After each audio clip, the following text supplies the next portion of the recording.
Selamat pagi, Bapak-bapak, Ibu-ibu, saudara-saudari dimanapun ada. Shalom berkah dalam. Berjumpa kembali dengan Sugeng Pramono dalam renungan Matius 14 ayat 22 sampai 33. Penginjil yang berjalan di atas air. Laut dalam kitab suci adalah lambang kekuatan akan kekacauan dan kejahatan. Ternyata gelombang dahsyat itu takluk pada sabda Yesus. Masalah, tantangan, dan hambatan akan ada di mana-mana dan kapan saja. Apalagi ketika orang setia pada imannya pasti akan menghadapi aneka tantangan, hambatan, atau masalah yang tidak lain merupakan gelombang kehidupan. Perahu adalah lambang gereja, sehingga peristiwa itu mengisahkan gereja yang sedang menghadapi bahaya. Menurut keyakinan orang Israel pun, laut atau danau merupakan tempat kekuatan jahat yang selalu mengancam manusia. Karena itu para murid berteriak ketakutan, "Itulah hantu!" Saat Yesus berjalan di atas air, Yesus menenangkan mereka dengan mewahyukan dirinya, "Aku ini, jangan takut." Petrus belum yakin sehingga meminta Yesus bersabda agar ia dapat berjalan di atas air dan mendapatkannya. Petrus pun berjalan di atas air. Namun ketika angin bertiup, takutlah dan ia mulai tenggelam.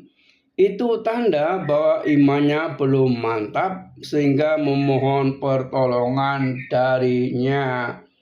Beliau mengulurkan tangannya sebagai tanda bahwa Yesus siap menolong manusia. Yesus pun naik ke perahu dan angin reda. Yesus campur tangan dalam kehidupan manusia dan ancaman dari yang jahat dikalahkan. Hidup orang beriman yang mencari Tuhan seperti berlayar di tengah badai, penuh tantangan dan perjuangan. Namun satu hal yang boleh diharapkan adalah keikutsertaan Tuhan dalam perjuangan itu. Kita mungkin jatuh, gagal, tetapi selalu ada Tuhan yang membangkitkan kita kembali. Pada saat dibangkitkan kembali itulah kita merasakan kehadiran Tuhan secara nyata dengan mukjizatnya. Dalam situasi yang menakutkan, kurang mengenakan, kita harus belajar menerima dan mengolah semua realitas kehidupan, sehingga kita dapat menjadi pribadi yang tahan uji dan bijaksana. Kita tidak dapat berhenti sampai di situ saja. Kita memerlukan iman kepada Yesus.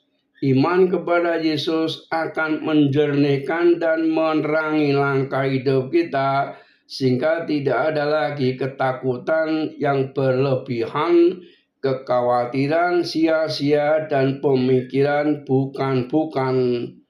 Iman kepada Yesus memberikan kepada kita harapan bahwa ketika kita mau menerima dan mengolah semua ketakutan dan kegelisahan hidup, maka Yesus pun akan menyertai hidup kita senantiasa dan tidak akan meninggalkan kita seorang diri seperti seorang anak sebatang kara. Menerima Yesus tidak boleh sekedar ketika permasalahan dan kegelisahan hidup itu datang, tetapi setiap saat dan setiap waktu. Marilah kita belajar menerima Yesus dan menjadi cerminan pribadi Kristus. Salam dan doa. Tuhan memberkati. Amin.